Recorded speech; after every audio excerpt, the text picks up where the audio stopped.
We're going to start sports tonight on the Diamond as the Alpena Wildcats held their annual Mackenzie baseball tournament on Saturday morning. And we have the highlights for game number 1 between Alpena and Sault Ste. Marie. Wildcats down 2-1 early, but they would respond as Travis Whitey gets all of this one to center as it goes all the way to the wall. 2 runs will score, and the Wildcats grab the 3-2 lead. The very next inning, and the Wildcats just kept the hot bats going as Caden Budnick places this ball perfectly down the right field line. 2 more runs will score. Wildcats now lead by 3. 5th inning now, and Keaton Hahn is going to have a little luck on his side with this hit as the left fielder is unable to make the play, and that will allow another run to score for the Wildcats. The Wildcats just kept the pressure up the rest of the way in this game as Matt Thompson joins in on the fun as he hits an RBI single into left, and it was all Wildcats in game number 1 of the day as they beat Sault Ste. Marie by a score of 12-2. Now it's time to see how they did in game number 2 against Ogama Heights. And in game number 2 of the day, the Wildcats picked up where they left off in game number 1, beating Ogama Heights by a score of 6-4 to go 2-0 on the day, and in the process win the 2021 Mackenzie Tournament.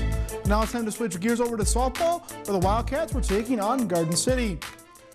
Top of the first inning, and Garden City is in business with a couple runners on when Stephanie Arnold gets the hit into right. Here comes the runner trying to score, and the throw is not in time. 1-0 Garden City. But the Wildcats would respond as Kira Lucas gets the base hit to right. 1 run will score to get the Wildcats on the board at 2-1. But Garden City had an answer right back as Amaya Sykes is going to send this ball all the way to the wall. 3 runs will come around to score, and the Wildcats are now down 6-1. But hey, don't count out the Wildcats just yet as they scored 6 unanswered runs, including this RBI hit by Macy Schramm, come all the way back to grab the 7-6 lead. But Garden City would answer right back in the top of the inning as Jalen Banks is going to get the 2-run RBI single to give Garden City the 1-run lead.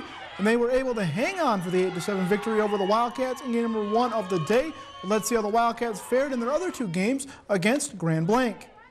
The Lady Wildcats softball team played 2 more games on Saturday afternoon against number 2 ranked Grand Blanc and dropped game number 1 by a score of 13-2 and game 2 12-0. Both baseball and softball will be back at it again on Tuesday as we travel to Traverse City to take on the Titans of TC West.